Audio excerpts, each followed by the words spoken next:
So many of us suffer from stress and anxiety, and it has such a debilitating and unnecessary effect on us. So today I'm going to answer questions on this very subject to help all of you understand how you can break free of it forever. So here's the first question. Hey Marisa, how do I stop overthinking? I agonize over things I've said or done, wondering whether it was the right thing, or people think I'm an idiot. It's actually exhausting. I wish I could just relax. Well, that's a really interesting question, because when I read into that, what I'm reading is someone saying, I'm trying to be perfect. I don't think I'm enough. Every day I agonize. Did I say the right thing? Did I do the right thing? It really goes back to what I call the common denominator of most of our issues. I don't feel enough. And this person is saying, I don't feel I said the right thing. Agonizing over what you said and did means one thing. Well, it means two, actually. I don't think I'm enough, and I'm trying to be perfect. How can I stop?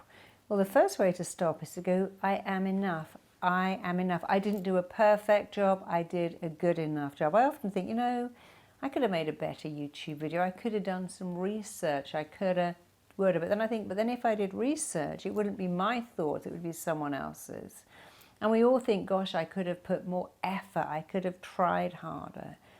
But it's actually really important to know that you are enough, just the way you are. Try hard, work hard, but do not try to be perfect, because here's the thing. Being perfect is a race you have entered with no finishing line ever. When you try to be perfect, the minute you get to the finishing line, it moves, and then it moves again, and it moves again. And you are in a race to be perfect that has no end line. And I can promise you that all of my clients who try to be perfect are the unhappiest. They're also, guess what? The loneliest, even if they are famous movie stars or rock stars or CEOs or billionaires. Because the stress I'm reading in this letter, that's not about them going, oh, well, you weren't really good enough and you could have done better. It's your internal stress. It's your internal anxiety, because you think you must be perfect. You're scared of being a disappointment, and so you worry about what people think about you. What people think about you is actually way, way less important than what you think about you. So here's the thing that will really help you. Imagine that you didn't have those worries, that every day you went about your life, people said, oh, gosh, you're great. Wow, you're interesting. I love what you have to say. That piece of work you delivered was astonishing. Think about the words you're trying to get when you are agonizing over what you said or did. And then, and this is really the magic, start to say it. Hey, today I did some astonishing work. Hey, people like me. I'm a good person. I'm warm. I'm nice. I'm real. I'm genuine, authentic. I like myself. I really, really like myself. I believe in myself. You might think, yeah, but that's not true. It doesn't matter. Neither is I'm a complete failure. I get everything wrong. That's not true either. So if you're going to lie to yourself, tell yourself a much better lie. I'm great. I'm warm, I'm authentic, people like me, I do a great job. I am enough just the way I am, I always will be. And for all of you stressing about being perfect, trying to do a perfect job, be a perfect partner, a perfect parent, a perfect friend who looks perfect, you stop. All you can ever be in your entire life is a flawed person, having flawed relationships with flawed people. Yay, that's such a relief, isn't it? That's all you can be. I'm flawed, you're flawed. Let's have a flawed relationship and we'll relax a bit. Because if I was perfect, you wouldn't like me. And if you were perfect, I might feel intimidated by you. So stop all of that and make yourself feel great every day by thinking about the missing bit, the words you need to get from friends, bosses, co-workers, colleagues, family, partners, and say them to yourself, because I promise you, I really promise, that will change your life. So don't give someone else the power to make you feel good. You feel good when you go, hey, Could you make me feel good? Sure, I can praise you, but then I'm going to go, oh, I found someone better than you now. So now I'm taking away the very thing I gave you. But if I give it to myself, if you give it to yourself, no one can take that away ever. You can still get constructive criticism from your boss, from your friends. But if you take on the the ability to respond to the missing bit of you and fill yourself up with the missing words, it will last forever. So don't hesitate, start right now, stop being perfect, just be your wonderful self. Hey Marissa, I get so stressed when I'm working long hours on my laptop and there's no time to even step outside. I feel like my workload is out of control and there's no way I can change it. How can I learn to better handle the stress if I can't change my situation?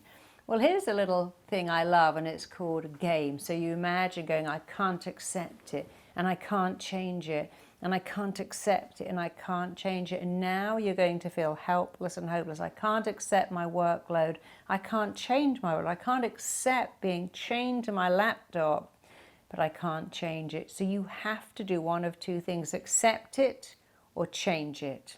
Or accept it and change the way you talk about it. I am stuck on this laptop for hours, but only for a limited amount of time. You see, the truth is you can take anything when it has an ending, even pain.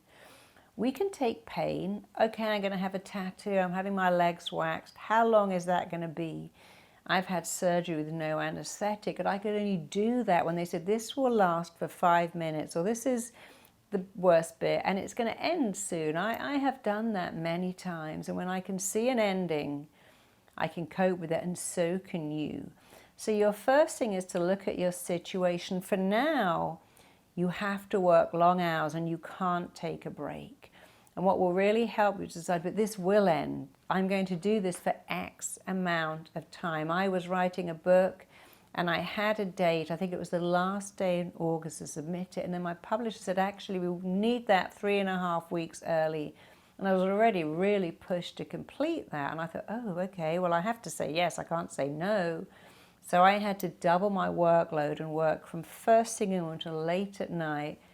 And it wasn't easy, but I said, this will pass. This has an ending in 3 weeks.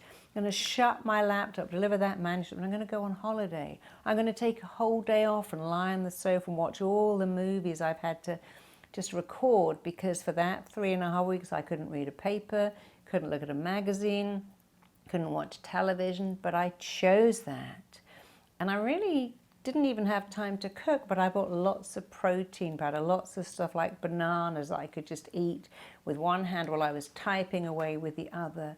So you have to make a plan. You have to go, right, I'm doing this, and you have to decide how long could you do this for? A month, 3 months? Why are you doing that? When you're working for yourself, we often think, yeah, I'm going to do 12-hour days. I'm building a business. It's the price I am prepared to pay, and I'll pay that price. And then you decide, I've chosen to do this. I have chosen to work on this laptop. I've also chosen to feel great about it. That sentence, I've chosen to do this, and I've chosen to feel great about it, can change your life.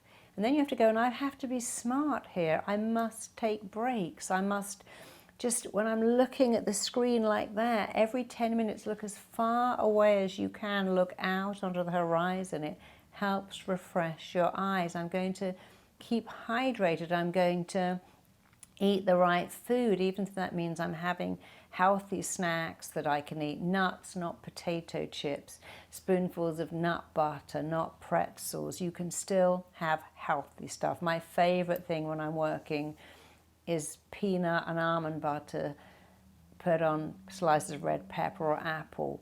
And I have a lot of protein drinks to keep me going, and that really fulfills me and gives me energy. And then when you stop working, you need to pretty much go to bed. Don't think, well, I'm going to play some games on my computer, I'm going to watch TV, maybe half an hour of TV so you feel like you've got some downtime. But don't then, if you're spending too many hours working, think, well, I need to go out with my friends now, I need to start doing stuff that isn't important. For a limited amount of time, you can work, sleep, eat, hydrate, relax, take a bath with lavender oil. And when you give 100%, when you go to bed, instead of going, I could have done more, I should have done more, what's tomorrow? Just go, I did a great job, I did an amazing job, I can do it. Empty your mind and keep saying, I did a great job, I did an amazing job, I did a phenomenal job. So you need to see yourself like a marathon runner. A marathon runner says, I'm going to run 26 miles and the middle bit isn't fun, but I'm going to focus on the ending. I'm going to focus on the feeling of elation I get when I've done it. And it doesn't sound like you have to do this 7 days a week. You said that when you're on your laptop and you can't take a break, you feel really stressed. So then you need to totally change that dialogue. You are dialoguing with yourself. When I'm on my laptop and I can't take a break, I feel so stressed. So change that. When I'm on my laptop, I'm choosing to work without a break. I'm choosing to do this, to get stuff done, to power through, to accomplish. And I will take a break later and I'll enjoy that break. And that break may be your weekends, it may be your evening. But the biggest way to combat stress, because so much stress is internal, it's the way we talk to ourselves, is to say, okay, I'm choosing to do this for all the right reasons. I'm choosing to produce some amazing work to get through this. I'm choosing to feel great. The worst thing is to go, oh my God, I've got all this stuff and it's just consuming me. There's no end in sight. It's killing me. That's not true. There's a great saying, I love it. It says, if you want something done, give it to a busy person. Because a busy person can get more done. You could be a police officer out in a scene of an accident. You could be a doctor in surgery. They all have to completely commit to focusing only on what they're doing with no end in sight. But there is an end in sight. This surgery will end. This incident will end. In a couple of hours, I'll be having a bath, having dinner, playing with my kids. When you can see the ending, celebrate the ending and choose to say, I like this, I want this, I chose this. What would I have given 10 years ago for this issue being chained to my laptop? But I would never use the word chained. And finally, is there someone in the world who go, wow, your problem? That's my fantasy dream come true. I would love to be working on a laptop, have a goal, be busy, be productive, get paid for that. I will swap with you tomorrow. Say, would you have liked this problem 15 years ago?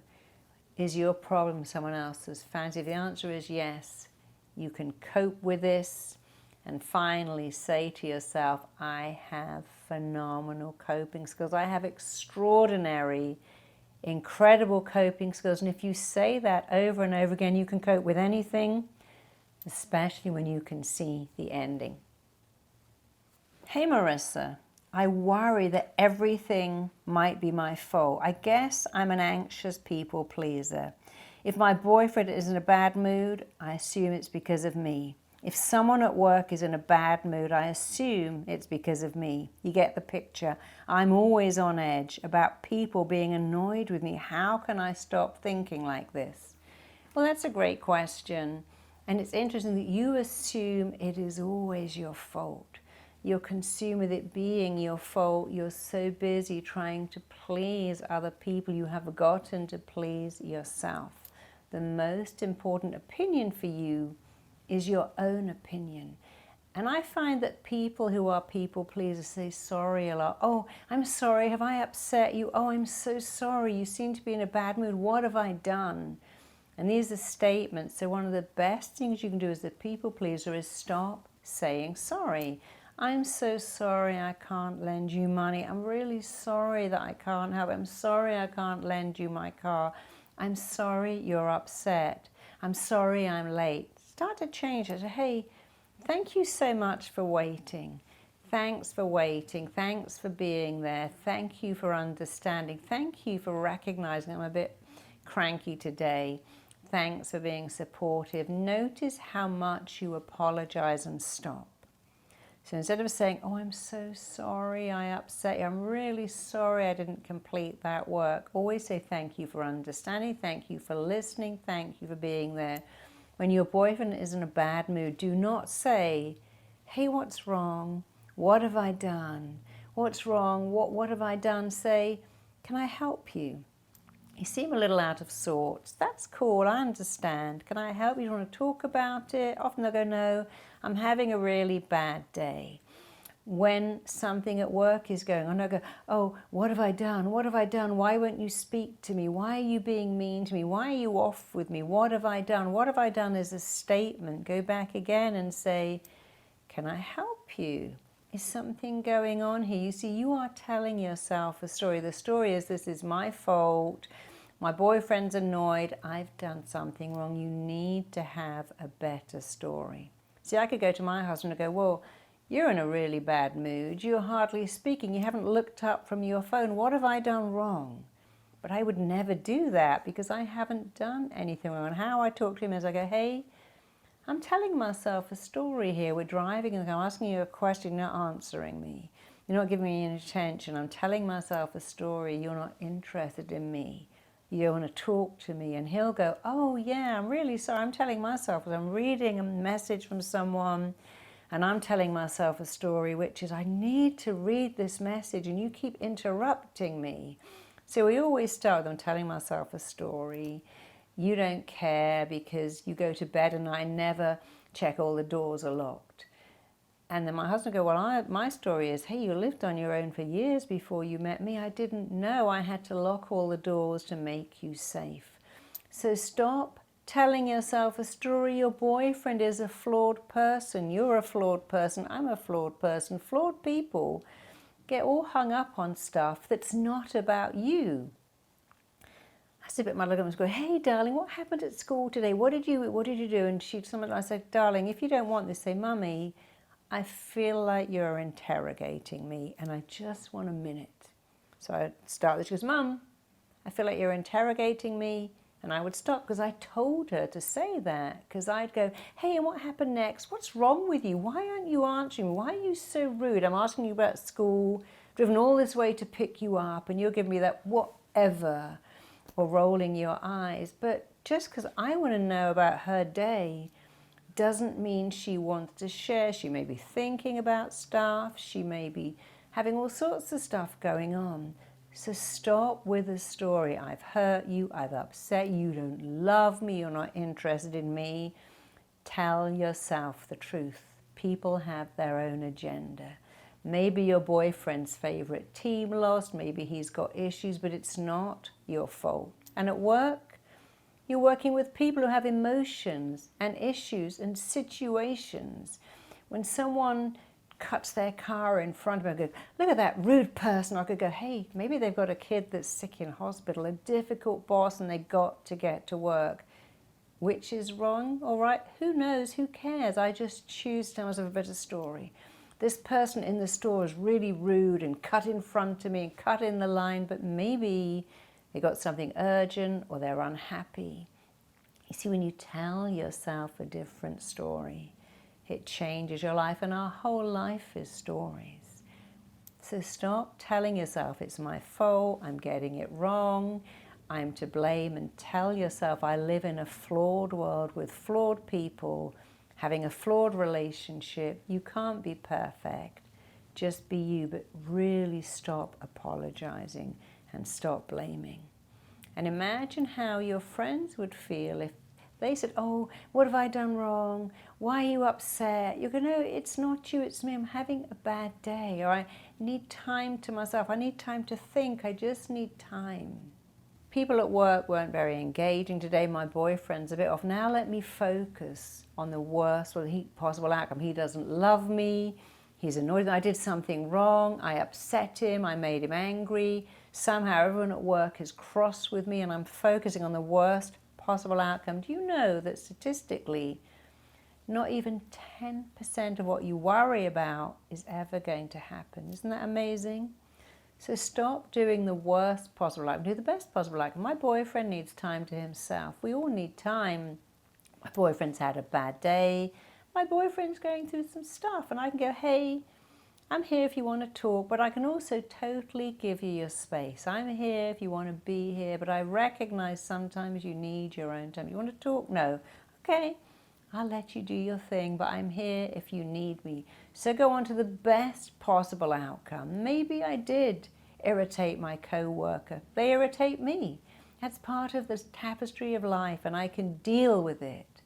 So give yourself better coping skills. Focus on the best possible outcome. Change the pictures in your head. Change the words. Stop saying you're sorry. And remember, the most important opinion in the whole world for the rest of your life is not your boyfriend's. It's not anyone's. It's yours. If you give your boyfriend the power to make you feel good, you give him the power to make you feel bad. If you give your boss and your colleagues the power to make you feel you're worth something, you give them the power to make you feel you're worth less. If you say, hey, you over there, could you make me feel that I matter, that I'm a good person, can you do that? Could you make me feel attractive and interesting? Sure, I could do that for you for a year, but then I'm going to move on. Maybe I'm going to change state, find someone else, and now, because you gave me that power, I've taken it back. But if you give yourself the power, I want to feel important and significant. I want to feel enough.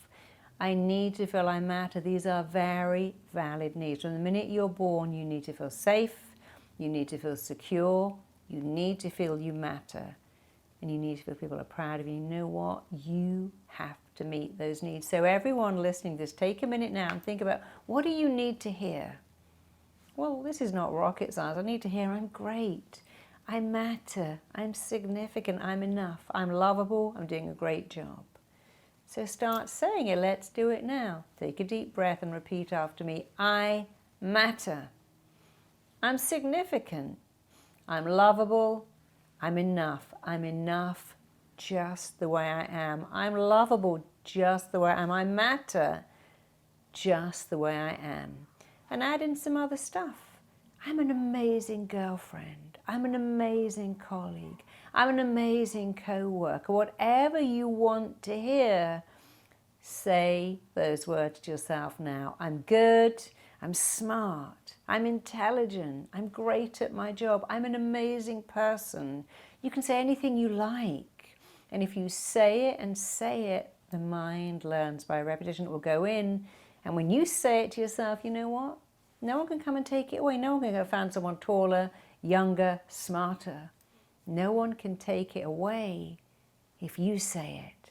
So say it now, say it every day. And for you especially, the writer of this letter, write down the words you want to hear from your boyfriend, your colleagues, your boss. Say them to yourself. I can only tell you the truth. It will change your life and you get to keep it forever.